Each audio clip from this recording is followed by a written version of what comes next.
nosotros. Ustedes saben que el mal hay que erradicarlo de raíces. Cuando una persona tiene cáncer, le diagnostican muchas veces que la única forma, bueno, deben haber otras, salvo el milagro del Señor, es una quimioterapia. Y esa quimioterapia apunta precisamente para atacar todas las células cancerígenas. Y el objetivo es quitar el mal, quitar la maldad. Pues precisamente eso es lo que el Señor va a hacer en un tiempo futuro. Nos va a salvar de la maldad, porque este mundo está con cáncer. Este mundo está enfermo, este mundo está corrupto, este mundo cada vez se hunde más y más. Y en los tiempos de la gran tribulación se va a ver la maldad con mucha mayor fuerza. Por eso que el énfasis, el canto, la algarabía de estos seres angelicales es aleluya. Aleluya porque hemos sido salvados y librados de toda esa maldad. Aleluya también por su gloria. El concepto de gloria evoca la buena opinión, el buen nombre, las buenas cosas. Y qué interesante que ahora ellos pueden decir, gloria a Dios, ¿no? Es decir, ahora se va a manifestar lo que es justo, lo que es correcto, lo que es sano, lo que es agradable al Señor. Y también alabemos a Dios por su poder. El término poder aquí viene del término dinamis, de donde viene la palabra dinamita. Aquí se empieza a ejercer el poder dinámico de Dios, el poder irresistible, el poder que aplasta toda maldad y toda corrupción. Todo lo que sea contrario a Dios va a ser destruido. Por eso que hay este cántico, por eso que hay esta alabanza, por eso que se dice aleluya. Pero concretamente, en el versículo 2, se nos dan dos razones más del por qué se alaba al Señor. La primera, porque sus juicios son verdaderos y justos. ¿Qué razón para alabar a Dios?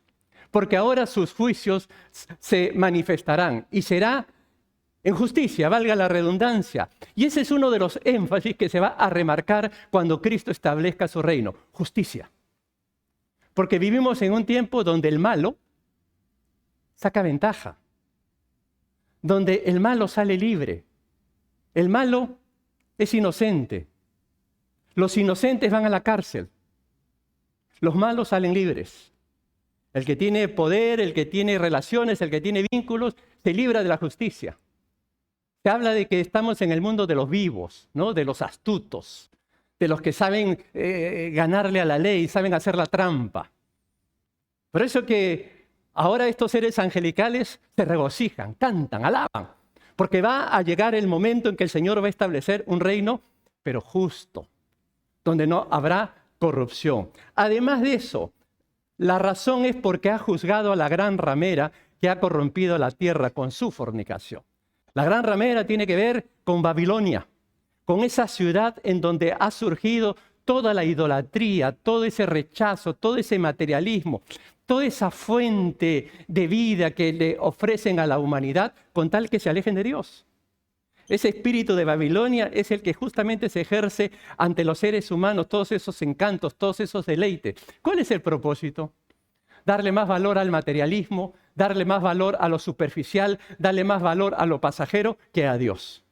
Y eso es lo que precisamente ha empujado y sigue empujando a las naciones a lo largo del tiempo. Y que se va a acrecentar en los tiempos finales cuando resurja esta Babilonia que será aplastada y será destruida por el Señor Jesucristo. Por eso que hay motivos de alabanza, porque la victoria se ha logrado. Pero el pasaje nos sigue hablando de otras razones más para alabar al Señor. Noten, otra vez dijeron, aleluya. Y observen que está entre signos de admiración, un cántico de algarabía, de regocijo, que nace del corazón. Y el humo de ella sube por los siglos de los siglos. Y los 24 ancianos y los 4 seres vivientes se postraron en tierra y adoraron a Dios, que estaba sentado en el trono, y decían, amén, aleluya. Estos seres angelicales alaban a Dios. Estos seres angelicales, ¿sabes qué, hermano? Nos hacen recordar de una postura que se está perdiendo. ¿Y cuál es? Postrarse ante Dios. Inclinarse ante el Creador. Alguien que se postra ante Dios muestra reverencia, reconoce la autoridad y está dispuesto a someterse a la voluntad de Dios. porque se postra, ha caído en rodillas y dice, Señor, lo que tú digas. Es un gesto externo que refleja esa disposición interna del corazón. No es un asunto de que yo toque la campanita y te arrodillas. Es un asunto que debe volcar nuestro corazón realmente a inclinarnos reconociendo la grandeza y el señorío de Dios. Es una forma de expresar nuestra dependencia a Dios. ¿Ustedes se acuerdan de este salmo? El Salmo 95 hace una invitación. Venid, adoremos y postrémonos, arrodillémonos delante de Jehová nuestro Hacedor, porque Él es nuestro Dios. Nosotros el pueblo de su prado y ovejas de su mano. La pregunta es, ¿cuánto nos arrodillamos delante de Dios? ¿Cuánto nos postramos delante de Dios? ¿No es cierto que se está perdiendo esta postura? Parece que es una costumbre que está desapareciendo. Pareciera que estamos esperando que nos digan arrodíllate. Cuando vemos a estos seres angelicales que se postran, nos hace recordar que cuando alguien se postra ante Dios es porque el Espíritu Santo lo vuelca y lo inclina a tomar esa posición de reconocimiento. Y, Señor, tú lo vales todo, tú mereces todo. Y yo soy un miserable pecador que necesito de tu gracia, de tu amor y de tu bondad. Pero el problema es nuestra soberbia y nuestro orgullo, que muchas veces nos hace levantar la cara y decir, yo no necesito de nada y de nadie. Y es por eso que en ese sentido estos ancianos, estos seres angelicales, nos hacen recordar esta postura que es muy, muy importante tomarla en cuenta en el tiempo presente. Pero sigamos. Miren lo que dice el libro de Apocalipsis en este cántico de alabanza. Y salió del trono una voz que decía, alabad a nuestro Dios todos sus siervos y los que le teméis, así pequeños como grandes.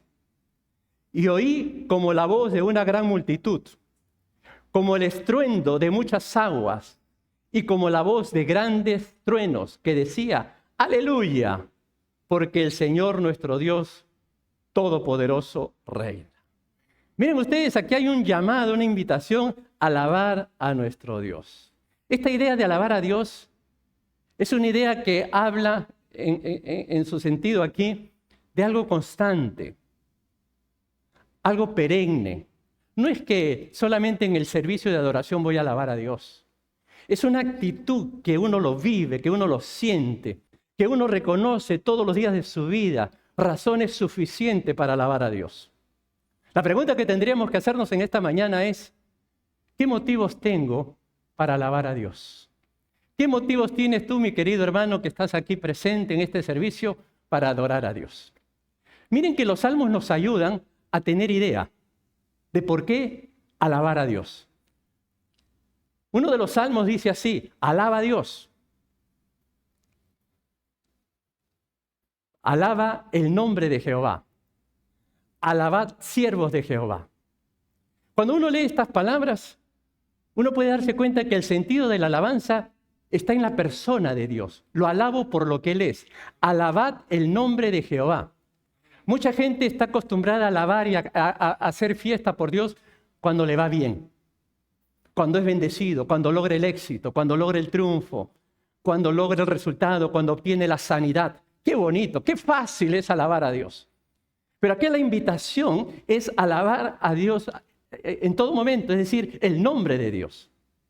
El nombre de Dios representa que Dios es todopoderoso, que Dios es omnipresente, que Dios es guiador, que Dios es proveedor, que Dios está en todo momento y en toda circunstancia. Hay muchos aspectos que podríamos nosotros ampliar y explicar de lo que implica la persona de Dios y que nos invita y nos lleva y nos motiva a alabar a Dios. Otra razón, miren, cómo nos guían los salmos para alabar a Dios. Él es el que levanta del polvo al pobre y al menesteroso alza del muladar para hacerlo sentar como príncipes. Por eso que alaba a Dios, porque levanta del polvo al pobre. Ahora uno inmediatamente dice, claro, estaba en la pobreza, ahora está bien, lo tiene todo y hay motivos para alabar a Dios. Pero el sentido es mucho más profundo. Tú sabes que hay gente que tiene de todo, pero por dentro están pobres, están sufriendo, están necesitados.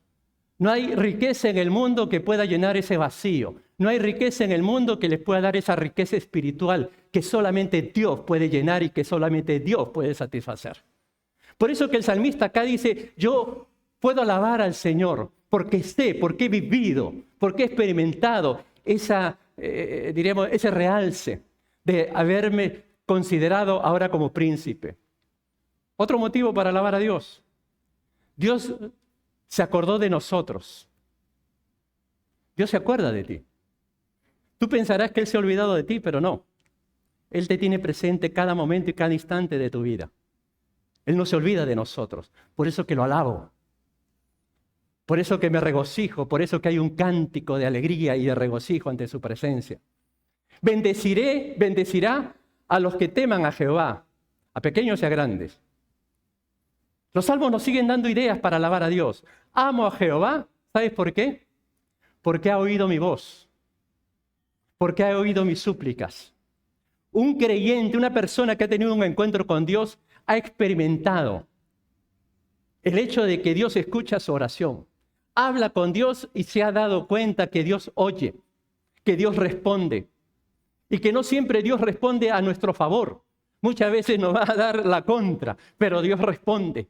Y Dios siempre escucha nuestras súplicas. Por eso lo alabo, porque ha inclinado su oído. Lo invocaré todos mis días.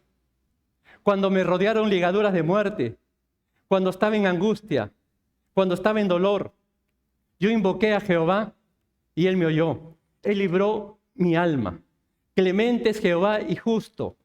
Misericordioso es nuestro Dios. Esos pensamientos, qué importante es tenerlos presentes. ¿Sabes para qué? Para que constantemente tu corazón alabe a Dios. Y tú vas a ir manejando a tu trabajo, vas a ir manejando a tu casa alabando a Dios. No necesitas estar en un servicio exclusivamente. Es importante venir al servicio para alabar a Dios. Pero la alabanza es constante, es continua. Gloria al Señor siempre. Alabanza al Señor siempre. Otro salmo dice, alabad a Jehová, naciones todas. Pueblos todos, alabadle.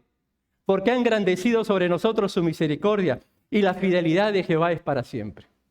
En pocas palabras, querido hermano, Dios es digno de ser alabado.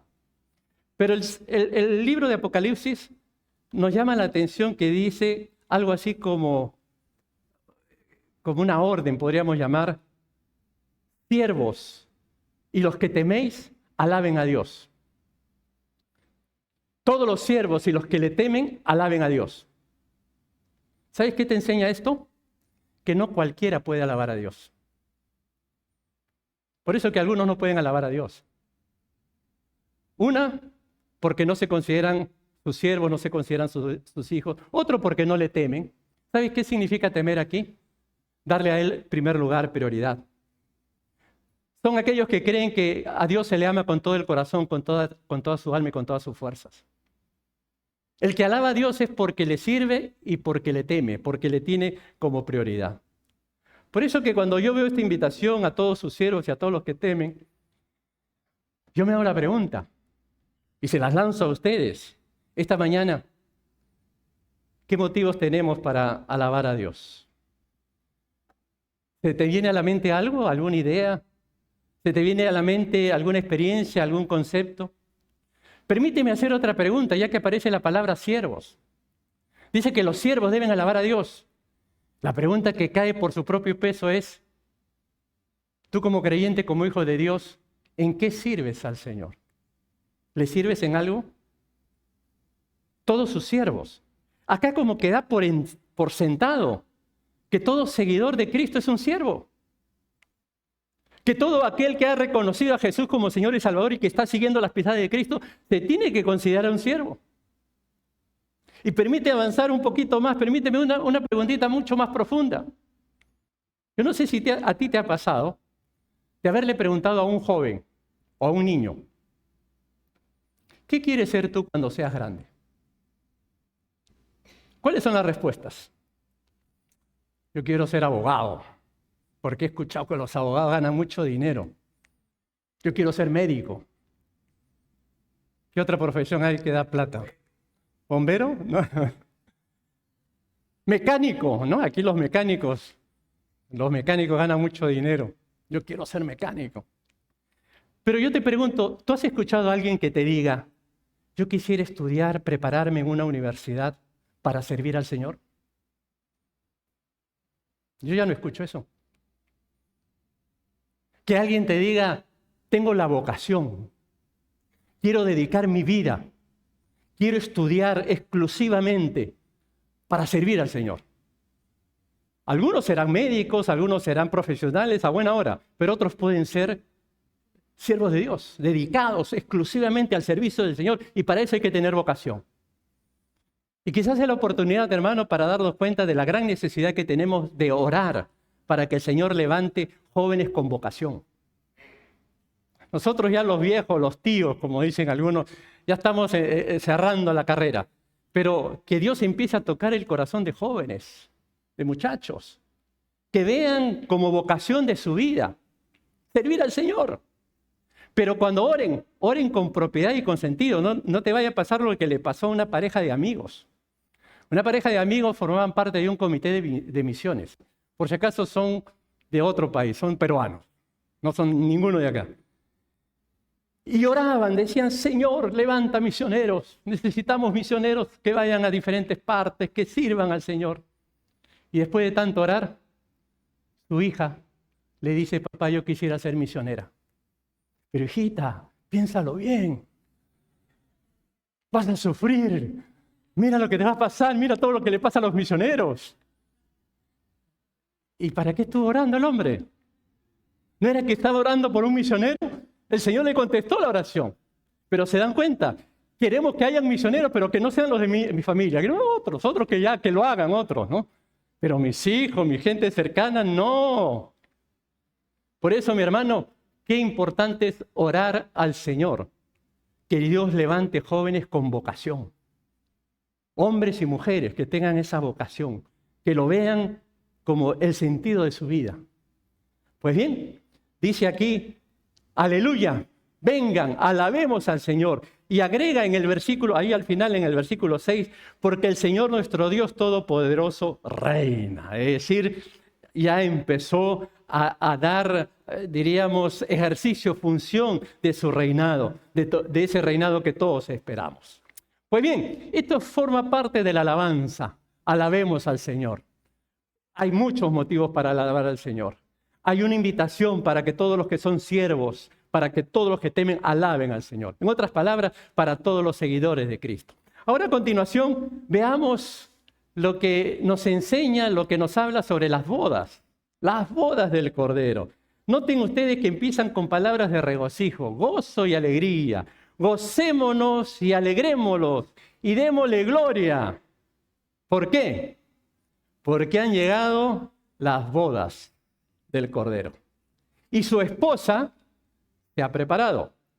Y a ella se le ha concedido que se vista de lino fino, limpio y resplandeciente, porque el lino fino es las acciones justas de los santos. Qué hermoso relato, qué hermosa promesa, qué linda esperanza. Aquel encuentro que la Biblia describe como las bodas del Cordero. El Cordero es Jesucristo. Y las bodas simple y sencillamente tiene que ver con el encuentro de Cristo con su iglesia. A la iglesia se le describe como la esposa del Cordero. Este será el encuentro hermoso y precioso en donde se vivirá por los siglos de los siglos en eternidad con el Señor. Interesante cuando uno mira un poquito las costumbres hebreas, judías de aquella época, de cómo se realizaban las bodas. Las bodas tenían algunos procesos, algunas partes. Estaba lo que ellos llaman los esponsales. ¿Qué cosas son los esponsales? Es lo que nosotros conocemos como el compromiso. Una pareja hace el compromiso o los padres hacían el compromiso. Y cuando ya estaban comprometidos era como que ya estaban casados. Es José y María. ¿Se acuerdan del relato de José y María? Ellos ya estaban comprometidos para casarse. No estaban casados, estaban comprometidos para el matrimonio. Luego de ese compromiso hay un tiempo de intervalo en donde el hombre se tiene que preparar, pagar la dote, ¿no? Cumplir con todo eso. Una vez que ya se había realizado ese tiempo, ese intervalo, el día de la boda había una procesión en donde el hombre iba acompañado de toda una corte al encuentro de la esposa. Después de ese encuentro se realizaba la ceremonia y esa era una celebración que continuaba, podía ser 14 días, 3 semanas, es decir, se extendía por mucho tiempo. Pues básicamente eso es la figura de lo que nosotros encontramos en las bodas del Cordero. Jesús ya se comprometió con su iglesia, ya hizo un compromiso. Uno de ellos, por ejemplo, para recordar, no se turbe vuestro corazón. Yo volveré, he ido a preparar morada para vosotros, para que donde yo esté, ustedes también estén. Ya está la promesa. Jesús ya pagó la dote. ¿Cómo la pagó? En la cruz, dando su vida. Ahora está en el intervalo. ¿Se acuerdan cuando los discípulos lo vieron irse? Pues estamos en todo ese periodo hasta que una vez más la iglesia sea tomada y pueda venir al encuentro del Señor. Por eso que cuando se hace la pregunta, ¿y cuándo será esto? ¿Cuándo serán las bodas? Pues las bodas van a ser cuando termine la gran tribulación, cuando el Señor empiece su reino milenial y la iglesia es arrebatada. Cuando la iglesia es arrebatada, tendrá su encuentro con el Señor y la celebración, parte de la celebración será en ese periodo de 1000 años, pero que va a continuar por la eternidad, por los siglos de los siglos. Entonces, es ahí donde nosotros podemos celebrar ese gran encuentro que vamos a tener con nuestro Señor Jesucristo. Otra pregunta que se hace es, ¿y la esposa? ¿Quién es la esposa? ¿Quiénes son parte de la esposa? Pues permítame brevemente mencionar lo siguiente. En el Antiguo Testamento se dice que Israel es la esposa de Jehová. Esa es la base por la que muchos coinciden en decir que la esposa incluye al pueblo de Israel. Pero valga la aclaración, incluye al pueblo de Israel que cree en Jesucristo como Señor y Salvador. No automáticamente todo judío es salvo. Para ser salvo tenemos que tener el fundamento principal. ¿Cómo se llega al cielo? ¿Cómo se es salvo? Por medio de Jesucristo. No hay otro camino. La Biblia lo dice así. Así que el judío, el israelita, tiene que aceptar, tiene que reconocer a Jesucristo como Señor y Salvador. Entonces, en el Nuevo Testamento, la esposa, se habla que la iglesia, mejor dicho, es la esposa de Cristo. También en el Nuevo Testamento se dice que Israel es la esposa infiel, pero que luego vuelve otra vez a su marido. Lo que podríamos decir en pocas palabras que la esposa está compuesta por todos aquellos que han puesto su fe en Jesucristo. Por todos aquellos que han reconocido a Jesucristo como Señor y Salvador. La esposa también están incluidos todos aquellos que han creído en Jesús en los tiempos de la tribulación. Todo ese pueblo judío que ha entendido en los tiempos finales que Jesús es el Mesías y que han reconocido al Señor, también formará parte de este pueblo escogido de Dios. Pero un detalle interesante, observen que la esposa tiene una vestimenta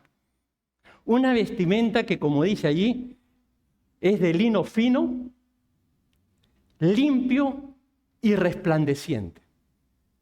Pero hay un verbo antes de la vestimenta. ¿Cuál es? Se le ha concedido. Esa ropa limpia, una vez más, es por gracia. A la iglesia se le ha concedido, se le ha dado un ropaje para que pueda estar apta, preparada para ese gran encuentro con Jesucristo.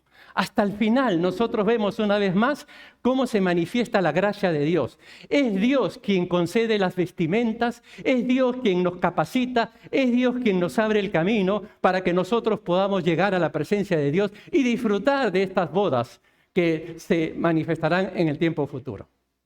Lo importante es que nosotros podamos darnos cuenta que no hay mérito humano. No hay nada que nosotros humanamente podamos hacer para tener ese ropaje. No hay nada que nosotros podamos hacer para obtener salvación. Toda esa brillantez, toda esa pureza, toda esa limpieza es porque nos las ha concedido. Ahí lo dice, ¿no? Se le ha concedido, se le ha dado, se le ha otorgado. Y eso se nos los ha dado a nosotros por gracia y por la misericordia de nuestro Señor. El tiempo nos ha ganado y permítame entrar a los versículos finales, que podamos nosotros resaltar la segunda venida de Cristo. Ya vimos las alabanzas, hemos visto las bodas, ahora vean cómo la Biblia habla de la segunda venida de Cristo. Dice así: entonces vi el cielo abierto, y he aquí un caballo blanco, y el que lo montaba se llamaba Fiel y Verdadero, y con justicia juzga y pelea.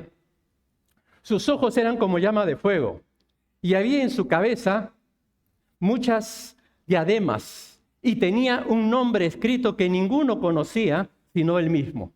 Estaba vestido de una ropa teñida en sangre, y su nombre es el Verbo de Dios. Estos versos, querido hermano, describen nuestra gran esperanza que tenemos y que siempre la recordamos. Jesucristo viene por segunda vez. Aquí lo estamos viendo. Noten ustedes que como en aquella oportunidad el Señor partió y aparecieron esos seres angelicales que le dijeron a los discípulos: varones galileos, ¿por qué estáis mirando al cielo? Este mismo Jesús que ha sido tomado de vosotros al cielo, así vendrá como le habéis visto ir al cielo. Ahora Cristo vendrá otra vez, pero vendrá de una manera diferente. Vendrá como el guerrero divino, vendrá como el victorioso que va a derrotar a sus enemigos. En su primera venida, sus enemigos, entre comillas, lo derrotaron, lo mandaron a la cruz. Pero esta vez Cristo va a aparecer por segunda vez, no como un fantasma, no como ahí un angelito que vuela. Va a aparecer de manera personal, de manera visible, de manera gloriosa y con justa justicia. Los cielos se van a abrir para dar paso al Cristo glorificado. Él regresa como el Rey soberano, como el Rey del universo. Muchos creyeron que lo habían ganado y que lo habían vencido cuando lo mandaron a la cruz. Nosotros sabemos que Cristo resucitó, que no solamente resucitó, sino que fue exaltado a la diestra del Padre. No solamente eso, sino que es el Cristo glorioso que volverá por segunda vez. Y como dice ahí, se le llama fiel y verdadero. ¿Por qué Él es fiel? Porque sus promesas se cumplen. Él aparecerá con justicia y va a pelear. Otra vez enfatiza el término justicia, porque precisamente Él va a vencer a todos, porque Él es el Rey de Reyes y Señor de Señores. Dice ese versículo que sus ojos serán como llama de fuego. En otras palabras, nada se va a poder esconder a su mirada. Nosotros tenemos una mirada limitada. Yo puedo ver solamente lo de afuera, ustedes pueden ver lo de afuera. Pero el Señor nos puede hacer una radiografía. No solamente interna, física, fisiológica, sino también emocional, espiritual. Él puede ver tu motivación, Él puede ver el estado y la condición de tu corazón. Dice que sus ojos serán como llama de fuego. Luego dice que había en su cabeza muchas diademas. ¿Qué quiere decir eso? Que viene con muchas coronas. Tú ves esos reyes de la actualidad que tienen sus coronitas, que aparecen en las revistas de glamour, todos extraordinarios, todos bonitos, todos lindos. Pues todos esos reyes van a tener que postrarse, arrodillarse y reconocer quién es el verdadero rey.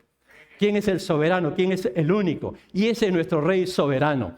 Tiene un nombre escrito que ninguno conocía sino él mismo. Y así tenemos que entender, como dice la palabra, ninguno conoce ese nombre sino él mismo. La Trinidad solamente saben cuál es ese nombre. Vamos a perder tiempo tratar de indagar cuál es ese nombre. Si no lo ha querido revelar, no lo ha revelado y punto. No lo ha dicho, pero hay otros nombres que sí sabemos, como el que viene a continuación. Dice que estaba vestido de una ropa teñida en sangre y su nombre es el Verbo de Dios. Un término que ya nosotros lo conocemos porque en el Evangelio de Juan se dice que en el principio era Dios y el Verbo es Dios. El Verbo era Dios. Habla de la creación, que Él es el creador de todo eso. Y miren ustedes, avanzando un poquito más, de su boca, cuando viene Cristo por segunda vez, miren, de su boca, quédense con esta frase, de su boca sale una espada aguda para herir con ella a las naciones. Y Él regirá con vara de hierro. Y Él pisa el lagar del vino, del furor y de la ira del Dios Todopoderoso. Y en su vestidura y en su muslo tiene escrito este nombre: Rey de Reyes y Señor de Señores. Pero avancemos al otro verso. Dice, y los demás fueron muertos, una vez más, ¿con qué? Con la espada que salía de la boca del que montaba el caballo. Y todas las aves se saciaron de las carnes de ellos. La espada aguda que sale de la boca de nuestro Señor Jesucristo habla de, vamos a llamarle, de la herramienta, del recurso, del poder que Él tiene para vencer a todas las naciones de la tierra. Cuando Jesús vino por primera vez, ¿Ustedes se acuerdan? Fue humillado. Le pusieron una corona de espinas. Lo escupieron. Lo clavaron en la cruz. Una persona que moría en la cruz en aquella época era como el peor delincuente, lo peor de lo peor. Jesús fue clavado en una cruz y fue herido por una lanza ahí en el costado de su cuerpo. Pero ahora que viene, por segunda vez, ya no viene de esa manera. Ahora Él viene como Rey de Reyes, como el guerrero divino, como el Todopoderoso, como el Creador del universo. Y hay algo que nosotros tenemos que tomar en cuenta, a lo cual yo les decía, quédense con esta frase. Esa espada que sale de su boca, y con esa espada derrota a sus enemigos. Esto tenemos que entenderlo de manera literal. Aquí no hay nada para alegorizar, ni para inventar, ni para cuestionar. El poder que Dios tiene para derrotar a sus enemigos es con la espada que sale de su boca, con su palabra. Alguno inmediatamente dirá, pero esto es una fantasía.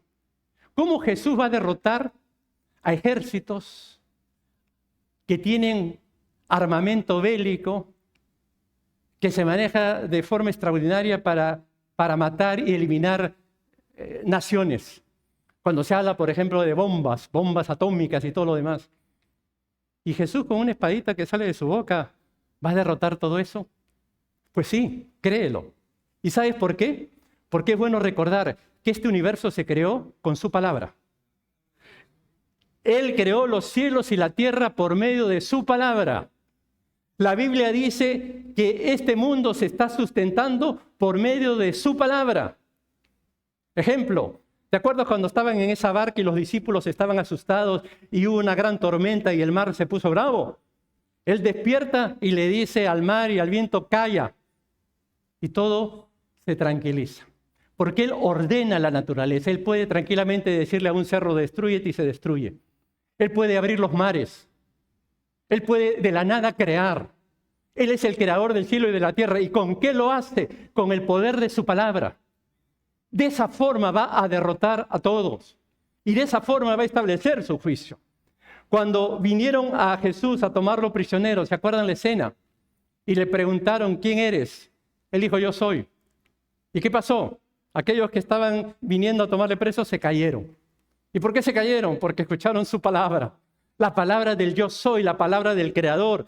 Por eso no nos debe de sorprender que todos sus enemigos sean eliminados, sean derrotados con el poder de su palabra. Porque ese es su recurso, esa es su herramienta. Él lo creó todo con su palabra. Él dijo y se hace. Así que en ese sentido, esa es nuestra esperanza gloriosa, que el Cristo glorioso vendrá otra vez.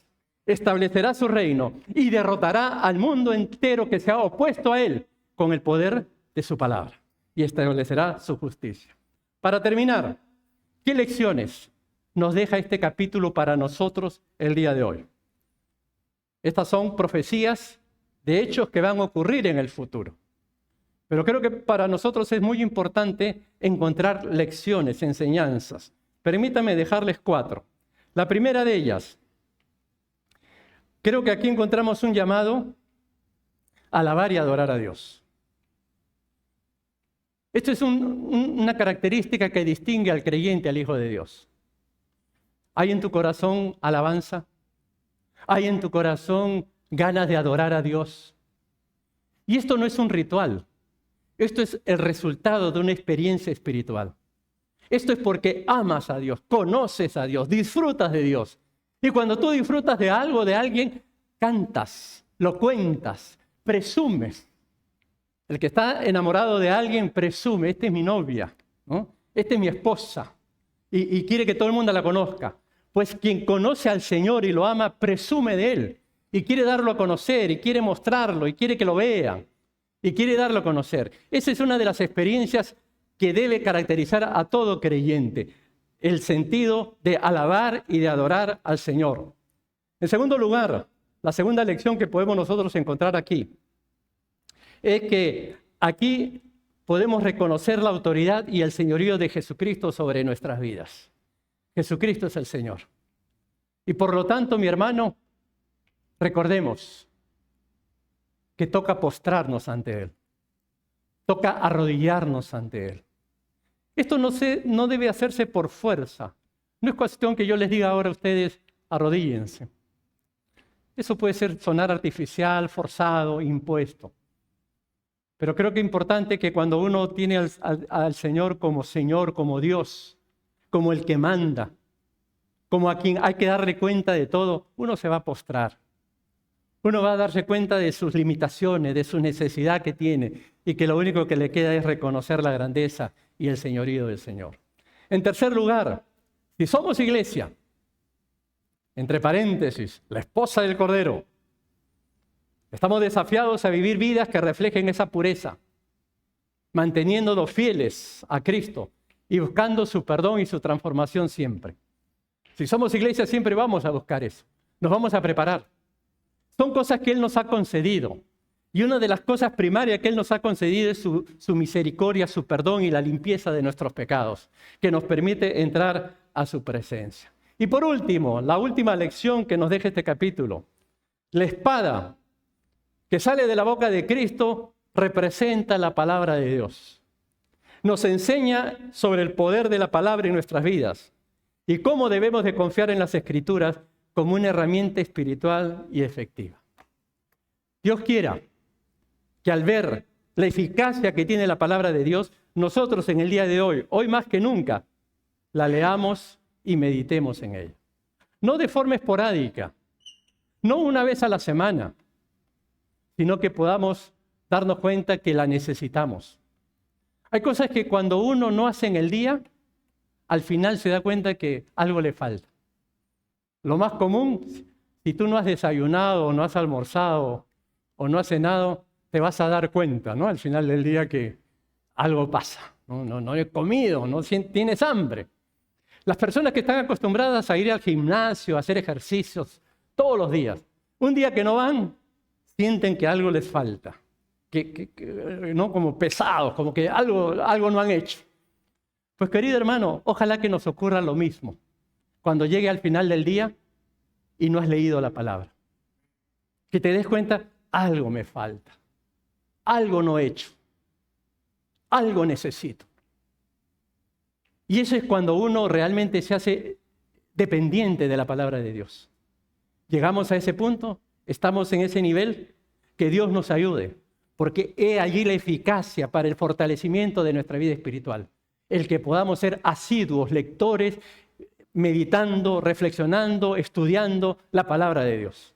Repito, no es asunto de esporádicamente, no es asunto de agarrar la Biblia y donde caiga el dedo, no es asunto de agarrar una cajita y sacar el versículo del día. Así no es. Es un asunto de agarrar de manera sistemática, libro por libro, leerlo y leerlo, y pedirle al Señor, Señor, háblame, que tu palabra sea eficaz en mi propia vida. Ese es el recurso que el Señor va a utilizar para derrotar a sus enemigos, porque el poder de su palabra es eficaz. Que Dios nos ayude, mis hermanos, que Dios nos bendiga, que podamos nosotros rendirnos ante el Señor, podamos alabarle siempre y podamos tener la expectativa constante de que Él viene otra vez. Oremos.